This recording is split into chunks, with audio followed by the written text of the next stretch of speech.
Good afternoon, everyone. Welcome to this third session of our West African History online seminar. It's my pleasure today to talk to Mrs. Agubnbiade. Before we do so, let me just remind you why we're organizing this at IFRA-Nigeria. We're trying to promote research, historical research undertaken in West Africa by men and women who are very interested in West African history, obviously. But we also want this research to be broadcast around the world. That's why we're organizing this online seminar. Also, this is the reason for which I'm recording all these seminars, and my colleague, Mrs. Juliette Ruffley, and I will put them online. So good afternoon, everyone. Today, I'm happy to be here with Mrs. Juliette Ruffley. As mentioned before, we can't see us today, but it's okay. Good afternoon, everyone. And also with Dr. Sarah Panata, who happens to be also a specialist of such questions in Nigeria. Maybe Sarah, can you speak? Can you say it? Say hello. Can you say hello? Hello, good afternoon, everyone. Mrs. Agumbiade, welcome to this seminar. I will be in charge of your PowerPoint this afternoon, so tell me next when you're ready and we can carry on. Okay? Please, the floor is yours. Thank you. Thank you. Good afternoon, everyone. And thank you, IFRA, for this opportunity to present my research.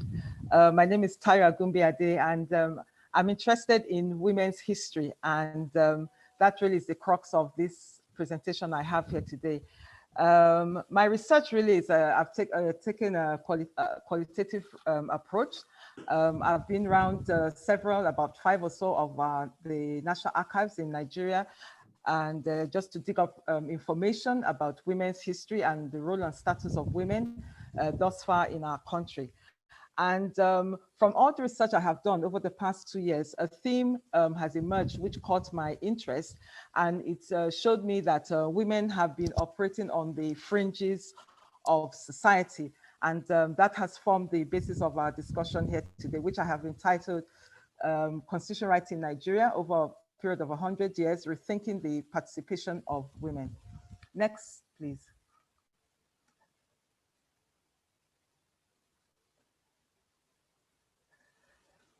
So there are very few conversations regarding women's participation in constitution building and the reform processes in our country.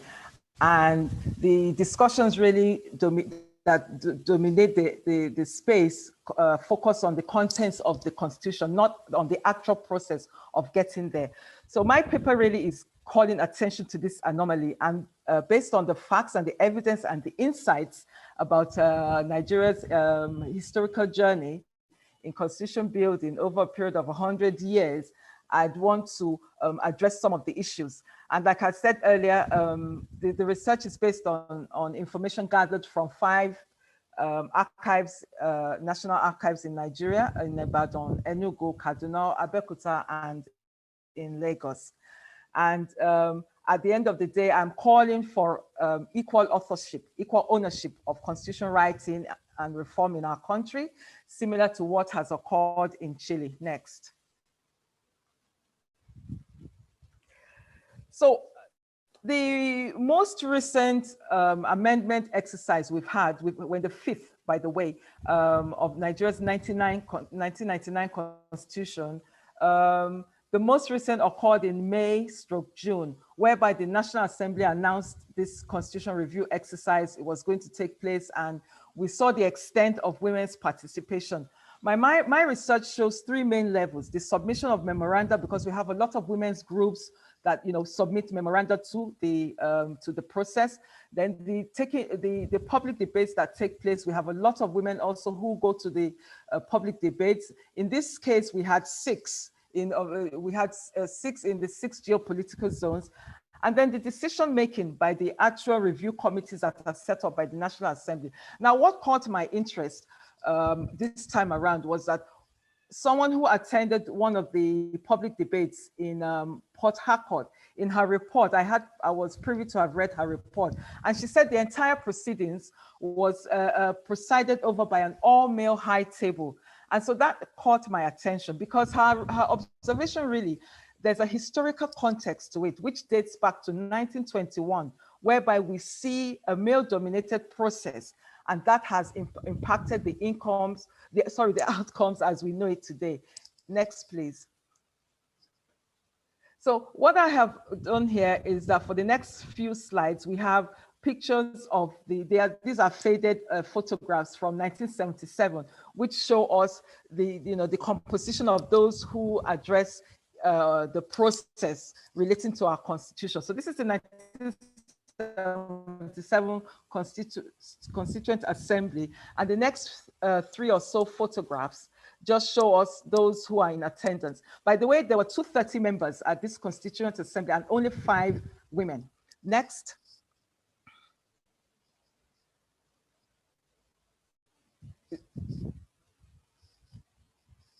Yeah, next, please. Okay, so this also just shows us the landscape of the participants in the process. Similar with the third picture. Now the fourth picture, next please, yes. This picture is a submission, it's just a bit of information taken from the submission of Abigail Ukwabi, who was one of 5 women that participated in that 1977 process. And I'll just read a bit of what she said. She said, even where fundamental rights are talked about, there's a provision to make sure that women are kept in their place. It really pervades the whole draft constitution, and this is very disheartening to us. This is just part of her submission that she made in 1977. Like I said, Abigail was one of 5 women who took part in that process. Next, please. Well, number 9. So what is the definition of a constitution? The constitution, according to Professor Ben Nwabweze in his book titled A Constitutional History of Nigeria, tells us that the constitution is a body of fundamental principles according to which a state is organized. So everything derives from the constitution, and it is that important document, also called the grand norm, from where every other thing derives. So it is very important. It's a very important document that speaks to the governance of society. Next, please. Now I want to talk about patriarchy, because I have said that the process is dominated by men. It's a patriarchal process. Now, what is the definition of patriarchy? It's an ideology that justifies and perpetuates male dominance. In other words, men are in charge of public affairs and women are kept in the private space. Within the patriarchal social systems, the power, benefits, and burdens are unevenly distributed, such that men and their values and characteristics are much more highly regarded than those of women. Next, please. Further descriptions of patriarchy are provided by Professor Asenwa in her writings, and she identifies the historical subjugation of women in the Western world, in ancient Greece and ancient Rome as follows. She writes that in Athens, women's status is that of childbearing. You're a childbearing slave, and women were denied access to education and were kept in seclusion. As a matter of fact, she quotes Aristotle, the famous philosopher, who said that the female, as it were, is a deformed male. So these were the kinds of thinking that has pervaded society and that has underscored various aspects of society that have affected women's lives. Next, please. Well, slide 12, yes. I will look further into what has been said about the way the West thinks about women. Professor Mary Beard, who is a professor of history, she's quite well known. She says women's voices are privatized and women are not expected to participate in public debates, in governance, to talk about public affairs, issues that affect us. We are not allowed to have a say. Our aspirations, our interests are not counted as important. In her lecture in 2014 called The Public Voice of Women, she actually quotes from some text from Western literature in a story called The Odyssey. And she tells us about how Telemachus, the son of Odysseus, says to his mother, "Mother, go back to your quarters and take up your own work." He says, speech will be the business of men, all men. So these are the sort of thinking that that has been in place, and this is sort of thinking that has driven a lot of what is going on in society when it comes to decision making in the public space. Next, please.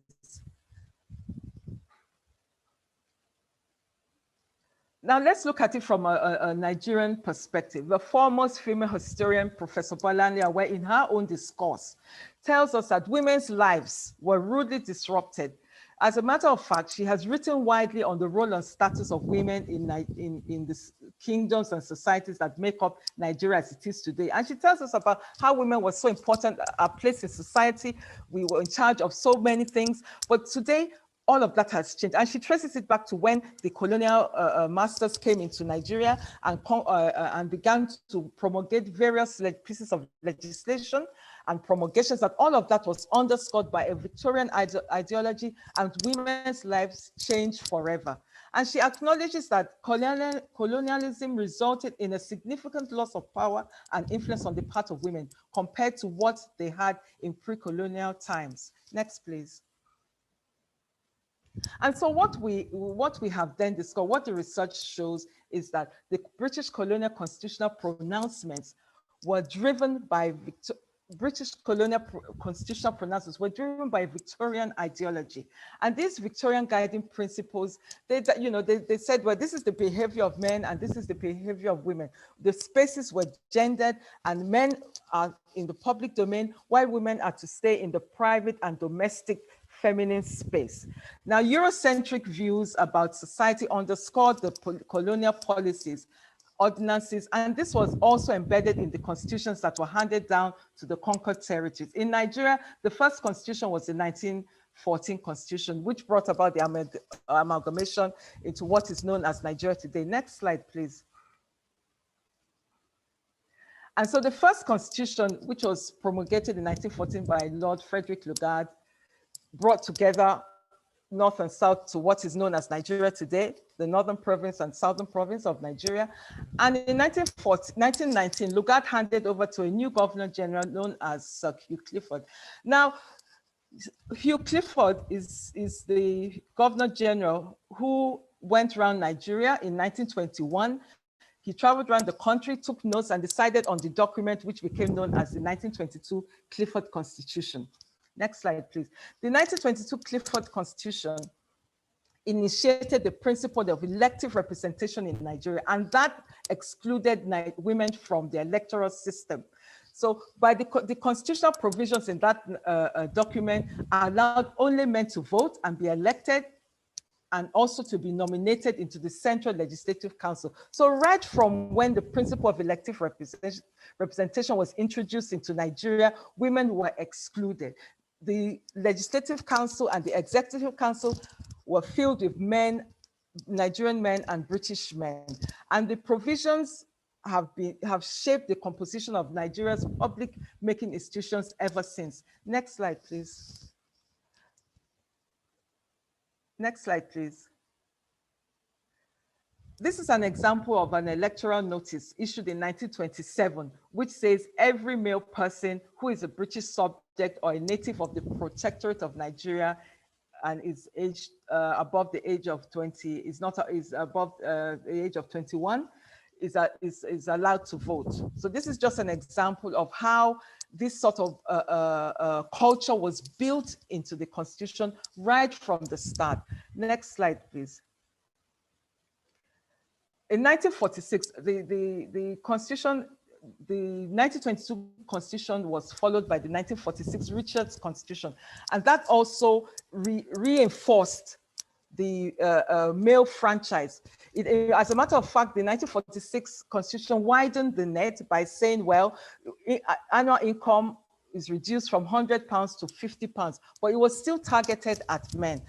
More Nigerians were brought into the Legislative Council, and women were still kept out of the electoral process. The section 12 of the 1946 Constitution says any male person who being otherwise qualified in accordance with the provision of this order, So it still reinforced what the 1922 Constitution was saying.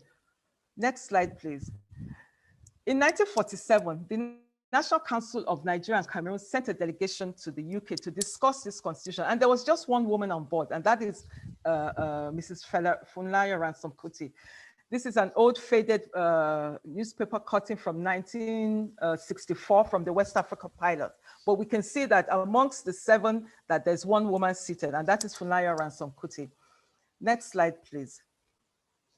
And so on like that, the seed, the foundation had been laid for constitution building conferences to be dominated by men. The 1950, the first Constitution Review Conference in Nigeria was held in Ibadan in 1950. It was in 4 stages at the village level, divisional, provincial, and national. And it was a solely dominated by men. The proceedings, the official minutes show that there were 53 members who sat at this conference in Ibadan and decided on the future of the country. However, I must mention at the provincial level in Abeokuta, the women's union were present, and that is the only known presence of women at that level. I have not come across any other evidence that shows that women participated in that process. And the next slide, please, shows some of the newspaper cuttings of the era. For instance, we have in the Nigerian Citizen of 1949, which says, this is what Kano men want in the constitution. The other piece, newspaper cutting talks about the composition of the members of the Nigerian youth movement. And it's an all-male subcommittee that sat to discuss what the constitution should be about. The next slide, please, is also similar. It talks about the constitutional reforms for Nigeria, but the committees again were, the members of the committee were 4 men. So there were no women were involved at that level, except at the provincial level in Abeokuta. The next slide, please. So that process birthed the 1951 Constitution, which is in the next slide. The next slide tells us about the 1951 Constitution. The 1951 Constitution allowed for universal taxpayer suffrage, and that was all that it's involved concerning women. But moving forward to the next slide, we now want to talk about the constitutional conferences, the several constitutional conferences that's the next slide, yes. The several constitutional conferences that involved women. We just had a few women that participated, that were invited to join in. They were listed as advisors in the conference documentation. But there were other women who participated, but they were not allowed in. And if we recall, Funaya Ransom Kuti actually complained that women were not allowed into the actual conference table, the conference proceedings, where negotiations were taking place about Nigeria's independence. So we just have, if you look at the conference minutes, you see that there are no women involved in the process, with the exception of Mrs. Margaret Ekpo and Mrs. Tanimo Wo Ogunlesi, who represented Action Group. Mrs. Ekpo represented the NCNC, and like I said, were listed officially. So a handful of women did attend the 1954, 1957, 1958 conferences, but they were kept on the outside. Next slide, please. So the next major constitution drafting process that took place was in 1975, and the media at the time dubbed it 49 wise men because, again, there were no women involved. And as a matter of fact, when the government was taking up on it, Muritala Muhammad, this is a bit of a long quotation here, but what he said was, the crux of what he said was that the disciplines which are considered to have a direct relevance to constitution making, namely history, law, economics, and other social sciences, especially political science, that it's, there are no women in those disciplines. And so what I did was that I went to go and research into women who were in the middle of their mid-career during that period to see if there were women in any of those sectors that the government said there were no women. So we have a list of names. There are some professional women. That's in the next slide, please. Slide 27.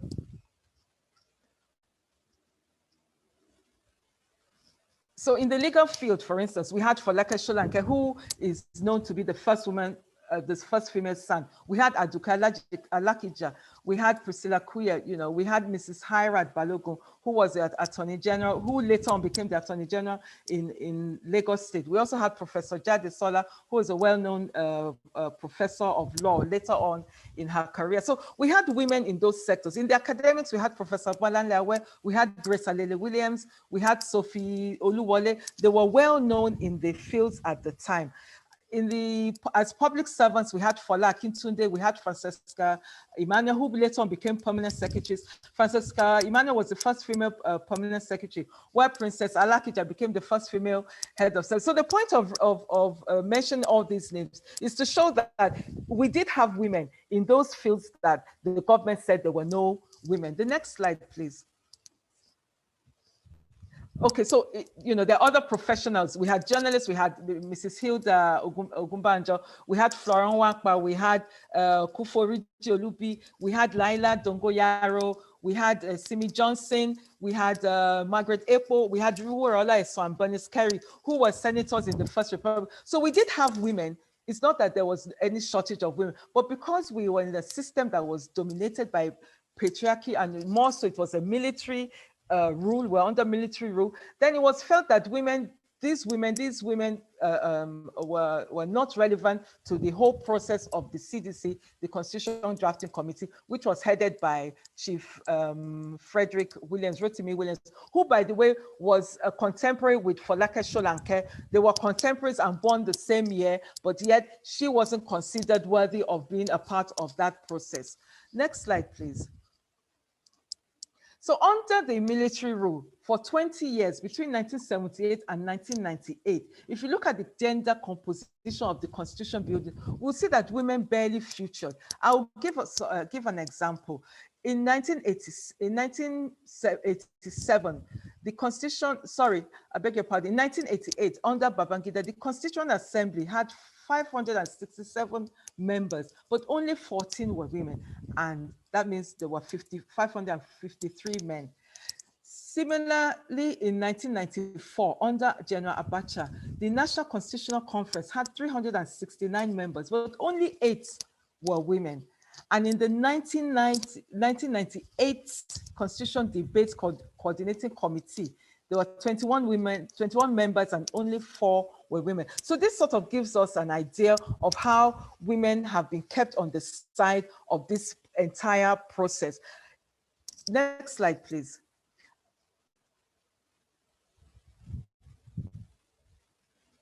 Now, this brings us to a very important aspect of constitution building. What this table shows us is that where women were then invited, that we were not invited into the subcommittees where specific topics were being discussed.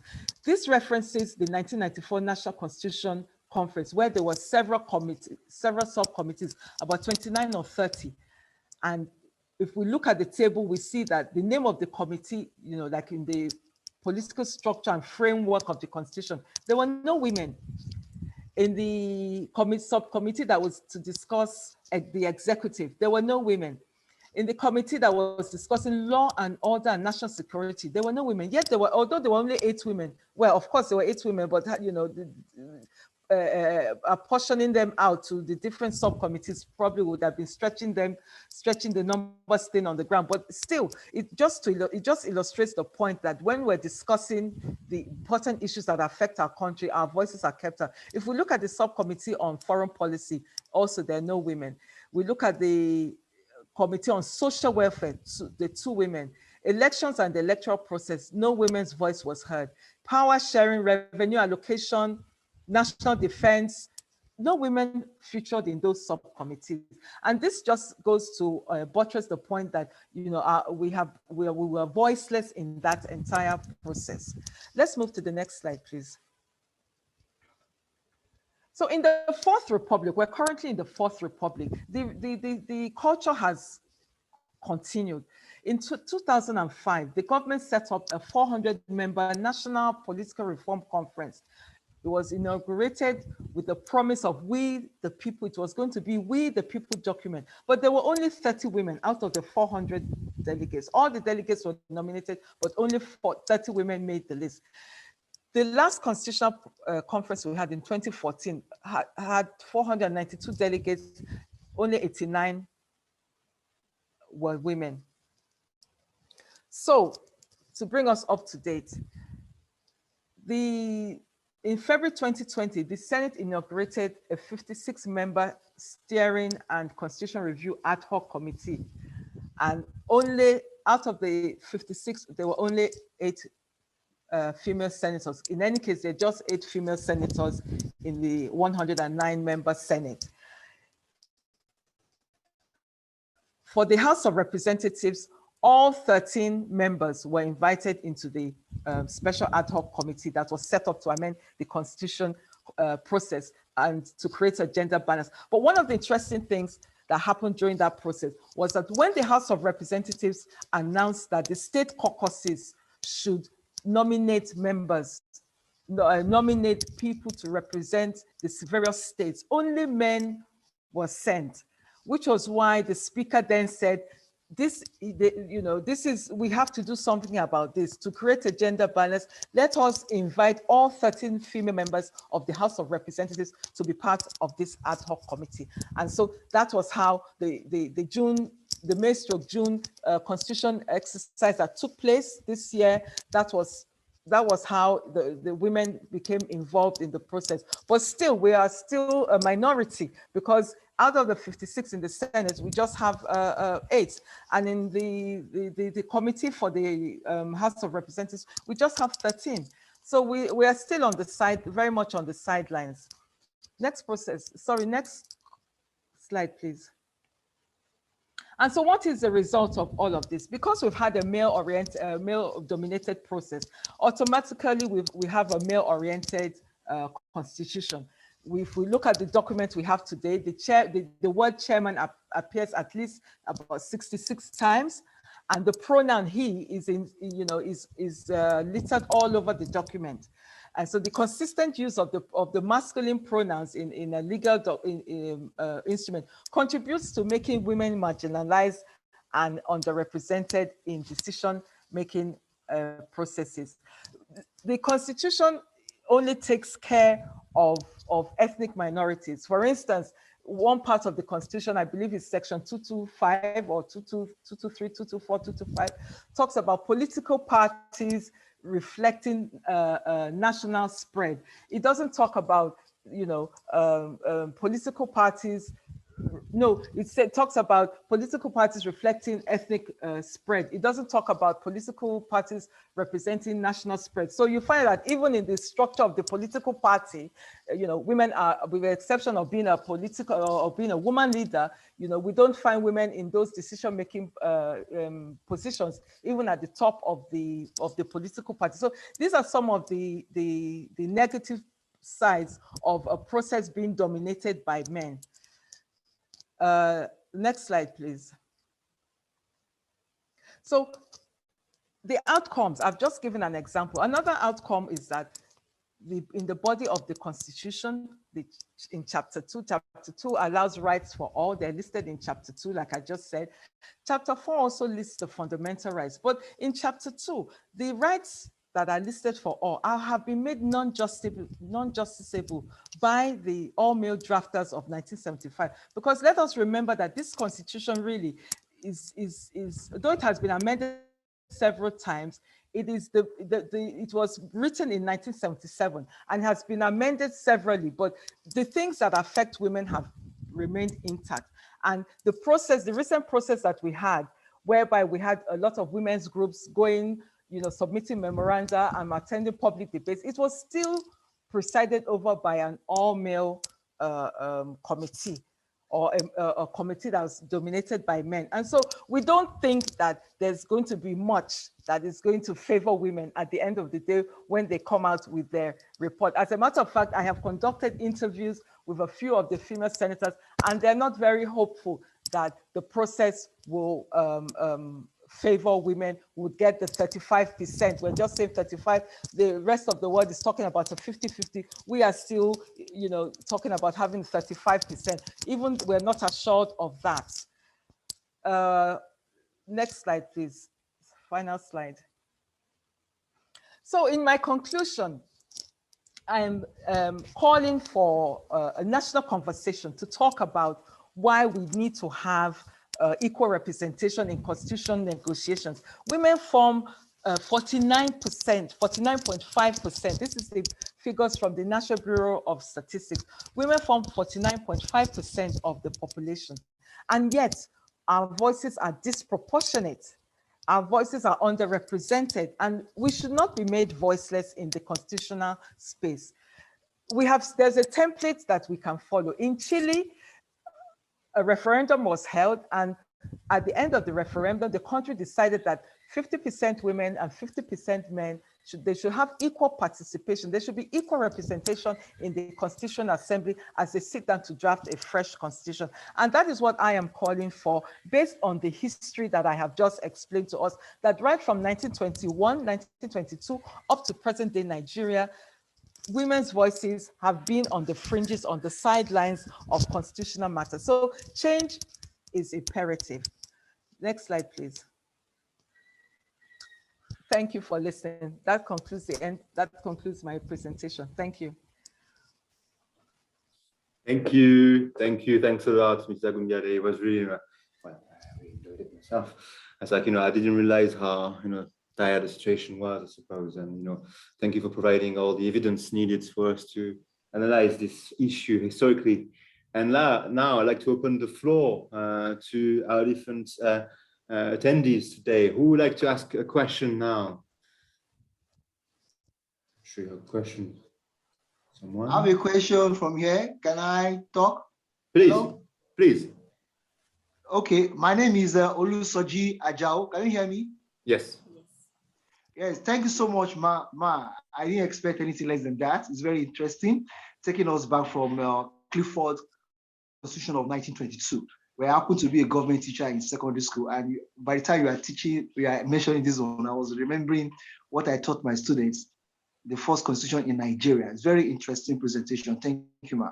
Now, my question I want to ask is that when we are talking about this constitutional negotiation with our colonizers, the UK, the British, it's not only on the Nigerian side. I think it's part of part of our colonial heritage. Now, all Nigerian colonial governors, they were males. So on both sides, the Nigerian constitutional negotiators, Awolowo, Azikwe, they were males, right? That's very correct. But on the other side too, in the British side, they were males too. It was not until 1973, I'll be 79, if I'm not mistaken, when we have the first female prime minister in the UK, in terms of Margaret Thatcher. So since that time, I don't think it's basically, I'm talking about the right to vote, that is a universal adult suffrage. I think it's a global thing, and that's what I want to see. It's not peculiar to Nigeria. Maybe you can help us to address that. It's part of, I'm trying to look at the colonial heritage influencing the tokenization of women contribution in constitutional development in Nigeria. It's not only about our people, they could have done better if they have been so instructed or been so directed by the colonial masters. So I think it's part of the colonial heritage. Then, even before that time in Nigeria, colonial Nigeria, we have women like this Queen Amina in Nigeria, in the north. And I think we have somebody like that, the Daomis in the Benin Republic, where the women were playing active role in politics.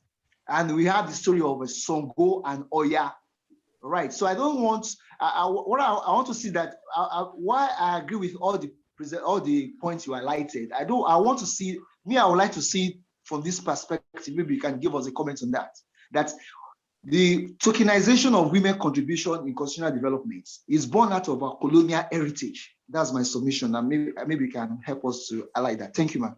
Thank you for this question. Thank you for this question. Let me take a second question right now. From who was second is Ayo Dele Ibiyemi, please. Oh, okay. Good evening. Thank you so much for the presentation. It was a very good one. So recently, I think that was April or thereabout, the Nigerian Senate started proposing that additional seats should be created for women. I think they were going to create 100 or additional seats for women just for gender equality. And while my initial thought was that, oh my God, this is good because women are going to be represented. At least there'll be a level playing field. And then a friend of mine was telling me that, oh, you don't know that they are going to create a more opportunity avenues to siphon money, and already we have an over-bloated legislature. And then, so I would like to know, as someone who is experienced in the field of gender equality, especially when it comes to gender issues on policy making and lawmaking, what's your take on this kind of affirmative action, this kind of quota system? Thank you, Ayo.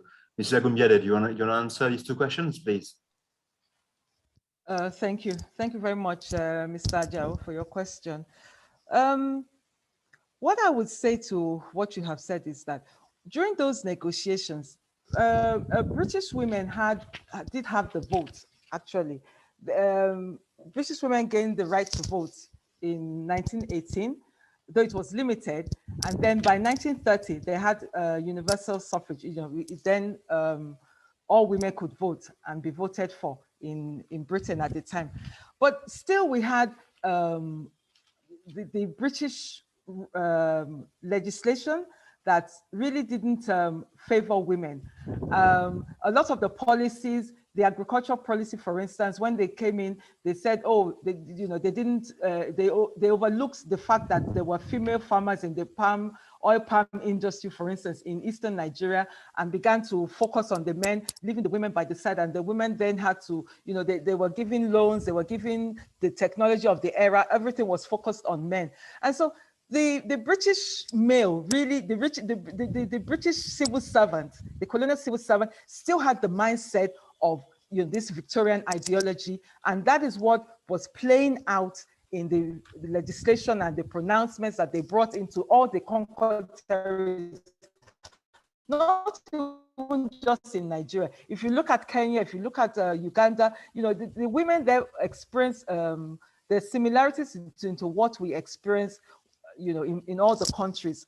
Now, I would also say that it's not that the women didn't attend the conferences, but the women were kept on the sidelines. And you don't forget that even our men, even though we had Queen Amina, we had Madam Tinubu, Ransom Kuti, Fulani Ransom Kuti said we had equal rights until the British came. So we did, prior to the arrival of the British, we had prominent women that played a role in their various communities, like you rightly mentioned, Queen Amina, Madam Tinubu, and so on. But their roles also were limited. For instance, they couldn't participate in certain rituals. So certain things were kept, there were boundaries to which they couldn't pass, so to speak. So there was indigenous patriarchy. And so when the British came with their own laws that, men were to take, men are to stand in the public domain, men are to participate in the public decision making and all of that. Of course, they found, should I say, they found allies with our men that also, just capitalized on that and ran with that sort of culture, which is still what we have today. So tokenism is born out of our heritage, of the colonial heritage, yes, and it's still what we have today. It will surprise us to know that we have a gender policy, that the government does not even abide by its own gender policy. This policy, national gender policy that was set in place in 2006, up to today, the executive, we know the number of women that are in the executive council, and we know that some states don't even have women in the House of Assembly or in the National Assembly. In fact, about 19 or so states. So it's ongoing, but we need to talk about it. That's what I would say. And if we keep quiet, then it will stay as it is. It's like we are consenting to what is going on. So we need to have this conversation. We need male champions also to join in this conversation to say what is fair is fair. In Britain today, you can hardly find that an agencies or are solely dominated by men. If you read the newspapers, you see that there's a constant discussion of how they can, change the culture and have more women in parliament. There used to be what is called a shortlist. The Labour Party of Britain had what is called the women's shortlist. So women have been going gradually into parliament in Britain and having their voices heard and making changes in society on things that affect women, families, and society as a whole. So that is what I think we should be talking about here. So that's what I would say to that. For the second question, thank you, Mr. Ayodele. my take on the additional seats are that, yes, it will mean that we're going to have a heavy burden on the resources that we're already complaining about. We're already saying there's a heavy wage bill for the number of legislators in the National Assembly. So when we add more seats, that is what then the wage bill will increase, and all the resources, the recurrent expenditure will go on paying salaries for the extra number of legislators and their aides and all of that. So I quite agree with that. What I think we should be talking about is how we can have a fair system where we have women who are, elected into office. You have a fair political system, and tweak the electoral process that will say to a political party, do not submit your list without a fair number of women on your list. That is what has happened in other countries, and it has worked well. So I believe that that is the way to go, even as a temporary mechanism, that we can have, more women on the candidates list that are being submitted for elections. And then the political parties get behind those. There are competent women out there who are able to, run for elections and who are able to represent their communities quite well. So that's my response to that. Thank you for your answers. Thank you. May I encourage our female colleagues to ask questions, since we're talking about gender equality today, if that's possible. Anyone? I've got two hands up, but please don't hesitate. That's what I like to say. Ekwaga, would you like to ask a question, please?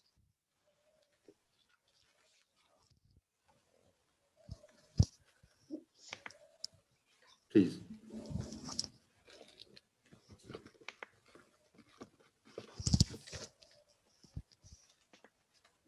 Mr. Aga, please. We can't hear you if you're speaking now.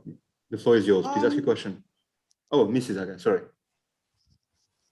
Sorry. Can you hear me? Yes, we can. Please ask your question. Okay. I'm actually working on Francophone West Africa, and I would like to thank Ms. Agubnbiade for this excellent presentation. When we talk about women's voices, I think one of the issues over here is that a lot of this information that you're actually talking about, a lot of people are actually not aware of this in the historical context as well. So if people actually don't understand the history of colonial Nigeria, where women have been excluded from the center of participation, that is something that needs to be addressed as well. Because I know that it's mostly at the academic level and through research that we've only finally gotten to understand the historical reasons for our own, for the reasons why we're not actually included. I had to do the research up to a doctoral thesis to see how Francophone West Africa actually excluded women from education. So to begin this, I believe that we need to get writers, filmmakers, and a lot of people to actually even do a lot of education and making sure that this history is now written back into Nigeria's, into the curriculum. Because in that way, when you get people aware of African patriarchy or the colonial patriarchy itself, that will also galvanize a new way of rethinking as well, so that people can challenge this dominant discourse. I do a lot of work with the filmmaker Usman Semben's work, Godspeed of Wood. He was one of the first African writers to give voice to women, and he actually based his work on the Dakar-Niger railway strike, where the women actually got into this, into the strike as well, and this is how their voices were included into the fight for independence. It had to take a writer to actually make this into a book, just to give people an awareness as well. I think this is the kind of the ways that we can actually get the story right in terms of the whole issue for making sure that we understand the historical reasons to colonial and pre-colonial Nigeria as well. Thank you very much. Thank you for your question. I think we've got another question from my colleague, Juliette Ruffley, please. Hello, thank you so much for this presentation. Thank you so much for this presentation. Yeah, I wanted to ask if you could compare with other countries who could actually enroll women in the constitution writing, and what were the outcomes, and how did it work, and how women could actually participate in the constitution writing. Thank you. Thank you. Ms. Agubnbiade, do you want to answer the questions? Please. Yeah, thank you. Yes. Thank you, Madam Ekwa-Aga. It's interesting that your work is in the Francophone countries, because I'm also, trying to compare with what goes on in Nigeria. I see that Senegal, for instance, they have a high number of women. They have the highest within the West Africa sub-region.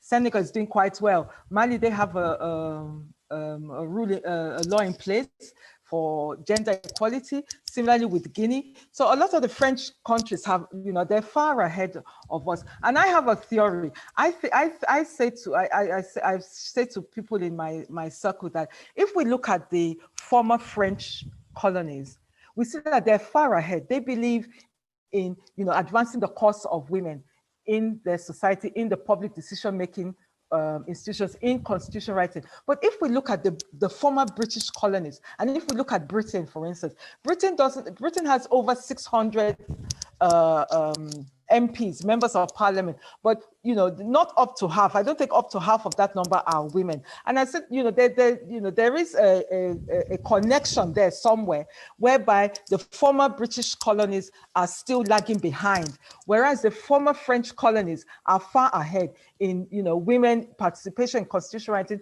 women having laws in place that are better for their society, and they have their voices in the say that is making their society much better. It interests us to know that within the West Africa sub-region, Nigeria has the least number of women, even though we're the largest geographically, but we have the least number of women in parliament. And I believe that, yes, we should engage filmmakers and writers in the writing of history to give women their voice, because really we still exist on the fringes of history. There's not a lot of that we know about what women have done in history, which is part of what is driving my own journey to go around all the archives and to go through and see what have women done in the past, their contributions, their voices, because I also believe that, we have a place, we must take our place in history, but it's up to us to drive that process. So thank you for that, Madam Ekwa-Aga. Juliet, thank you also for your question. To compare with other countries, in Uganda, for instance, the 1995 constitution in Uganda, it involved women, and the result was that the political parties and the legislative bodies in Uganda all have women participating in them. The Constitution of Uganda requires that the legislative institution must have a certain number of women. And it is all because at the start of the process, women's voices were carried along, women's voices were included. So that is one country in which women have thrived. Of course, we know about Rwanda, whereby at the end of the genocide, everybody sat down to say, well, we need to have a change in our society. And the result of that is that embedded in the constitution, a political party cannot come out and present an all-male list, or and seats have been reserved for women in parliament. Several countries around Africa, even in the Maghreb, the MENA countries, the Middle East, North African countries, they have all reserved seats for women, or they have all said political parties do not present to us a candidates list that do not comprise a certain number of women. And all of that has been written into the constitution because they have created a space for women to participate fully. So we have the countries such as of Tunisia, Morocco, Algeria, in the MENA countries. And then in other parts of Africa, we have Tanzania. They have a high number of women who have participated in constitution writing. And the result is that women have then been given seats a respectable number of seats, not tokenism, respectable number of seats in parliament, so that you're part of the decision-making process. So all of this is linked together. I believe that if we can, we get women to have their full place and full participation in negotiating the constitution, in renegotiating the reforms, then women would then, say during the negotiations, they will say, well, we should have this number of women. If we look at the various constituents, women make up more than half in various states. You have more women than them. We have more female registered voters than men in some of the states. So why can't women also participate in the public decision-making processes of the country? So that's, there's several countries that have done it, and Nigeria can pick and choose the templates. Is it the Muslim-dominated countries in North Africa, Tunisia, Morocco, Algeria, like I said, or is it other countries that we have a similar colonial history? Kenya, Tanzania, Uganda. So that's my response to that question. Thank you. Thank you so much.